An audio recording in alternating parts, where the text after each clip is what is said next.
overall sense of uncertainty and anxiety. We can expect a sharp recession. The question isn't if a recession is coming. The question is how bad it will be. The extent of the downturn depends on the development of the epidemic. The only thing I can compare it to really is not a financial crisis, but to a world war. शास्त्रियों और विशेषज्ञों के अनुसार आने वाली मंदी इस दशक की सबसे भयानक मंदी होगी। सबके सामने आज यही सवाल है कि महामारी को नियंत्रण करते करते हमारी अर्थव्यवस्था की क्या हालत होगी और हमें सब पहले जैसा करने के लिए कितना समय लगने वाला है। Coronavirus has oil below $50 a barrel. U.S. demand in China has dropped off substantially. You're impacting the demand for copper, iron ore, even gold is going down. America's Department of Labor has recorded the highest ever number of new unemployment claims in the past 2 weeks, just under 10 million.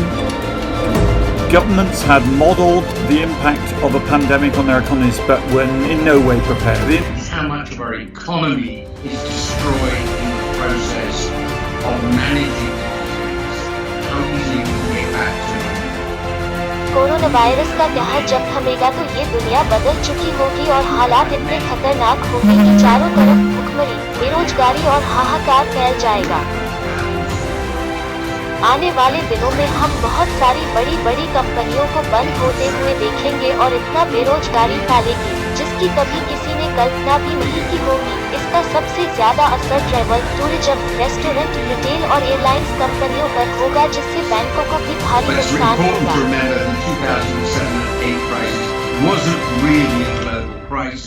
While the developed countries were badly hit and that affected the whole world.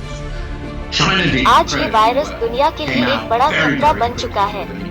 ये हालात 1920 और 1935 के बीच वाले होंगे और इसके राजनीतिक परिणाम और भी घातक होंगे। Are just wildly unpredictable and could be devastating. Without the Great Depression, Adolf Hitler would never have been elected to power in Germany. Corporate जगत के नुकसान में जाने की वजह से बैंकों द्वारा दिया गया लोन कॉर्पोरेट वापस नहीं कर पाएगा, जिससे बैंकों को भी भारी नुकसान होगा, जिससे कई सारे छोटे बड़े बैंक डूब जाएंगे और लोगों द्वारा बैंकों में जमा किया हुआ पैसा भी। भारत और पड़ोसी विकासशील देशों में कोरोना से मरने वालों से ज्यादा संख्या बेरोजगारी और भूखमरी से मरने वालों की होगी। भारत में पहले से ही बेरोजगारी अपने चरम पर थी। इस महामारी के फैलने से बहुत सारे छोटे और बड़े बिजनेस नुकसान में जाने की वजह से बंद होंगे, जिससे नौकरियों का अकाल पड़ जाएगा। भी कोशिश कर सकते हैं कि हम जल्दी से जल्दी अपने हेल्थ सिस्टम को आने वाले संक्रमित लोगों के लिए तैयार कर लें। सरकारें कोशिशें तो कर रही है, लेकिन वो इस कहर के आगे काफी नहीं है। सोशल डिस्टेंसिंग कोरोना के फैलाव को तो कम कर सकती है, लेकिन जो पहले ही लाखों लोगों में ये महामारी फैल चुकी है उन नंबर्स को कम नहीं कर सकती। देश में संक्रमित लोगों की संख्या आए दिन बढ़ती जा रही है और जैसे जैसे ज्यादा टेस्टिंग होगी संक्रमित लोगों की संख्या भी बढ़ती जाएगी। हालांकि पूरे संसार के वैज्ञानिक इसकी वैक्सीन बनाने में रात दिन लगे हुए हैं, लेकिन उसके बनने में कितना समय लगेगा ये कोई नहीं जानता। चीन ने शुरुआती दिनों में इस महामारी को छिपाने की कोशिश की, लेकिन जब हालात काबू से बाहर हो गए तो उसे ये बात दुनिया को बतानी पड़ी। इससे उसे अरबों खरबों रुपए और बहुत से लोगों की जान का नुकसान हुआ। पर चीन में अब हालात पहले जैसे ही नॉर्मल हो गए हैं, क्योंकि चीन ने इसे लेकर बहुत ही बड़े और कड़े कदम उठाए। पहले मैं डायमंड में जॉब कर रहा था और वहाँ पे मंदिर के हिसाब से हमें छोड़ दिया गया था, मतलब नौकरी कोई किसी के पास नहीं थी।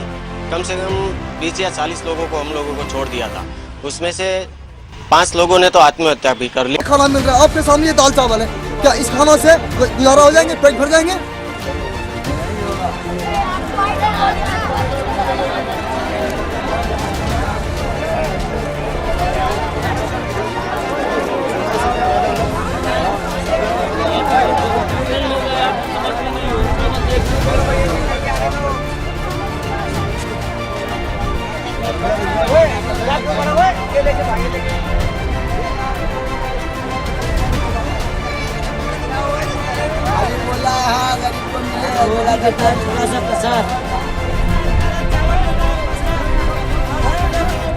काम मुश्किल तो हर एक चीज़ हो गए सर, खाने की हो गए परेशानी, चलने की परेशानी हो गई, सोने की परेशानी हो गई। तो खाने रहते हैं, सिपाही लेट मार रहे हैं, सिपाही कह रहे कि एक जगह खड़े रह जाओ, एक जगह इंसान भूखे प्यासे खड़े रह जाएंगे। अपने काम कर रहे तो हर एक चीज़ गुजारा कर लें, खाने से पीने से हर एक चीज़ गुजारा कर लें। सरकार तो हमें घेर कमी रखती है।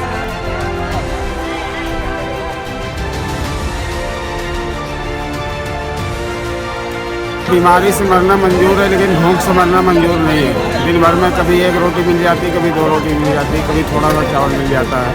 इसमें कैसे गुजारा होता है?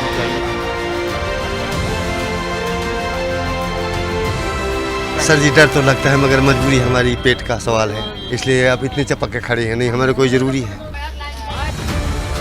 अगर भारत महामारी को कंट्रोल करने में जल्द सफल होता भी है तो भी देश के सामने बहुत सारी बड़ी चुनौतियां खड़ी हैं, जिसमें बहुत पैसा लगेगा, जैसे कि हेल्थ सिस्टम, सामाजिक सुरक्षा, अर्थव्यवस्था और बेरोजगारी, जो सरकार के पास तब तक ज्यादा नहीं बचेगा, या बचेगा भी तो वो अपना खजाना कभी पूरा खाली नहीं करेगी।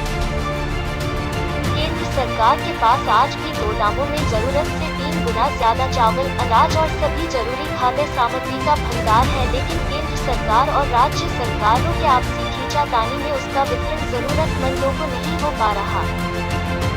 केंद्र सरकार चाहती है कि राज्य सरकारें खाद्य सामग्री के लिए भुगतान करें, जो राज्य सरकारें नहीं करना चाहती। केंद्र सरकार के पास पैसे की कोई कमी नहीं है, लेकिन वो उसको बचाए रखना चाहती है, जिससे बहुत सारे गरीबों और मजदूरों के सामने एक वक्त की रोटी का संकट खड़ा हो गया है। अगर सरकार इसको लेकर जल्द से जल्द कोई कड़े कदम नहीं उठाती तो गरीब और मजदूर लोगों के पास भूख से मरने के सिवाय कोई रास्ता नहीं बचेगा।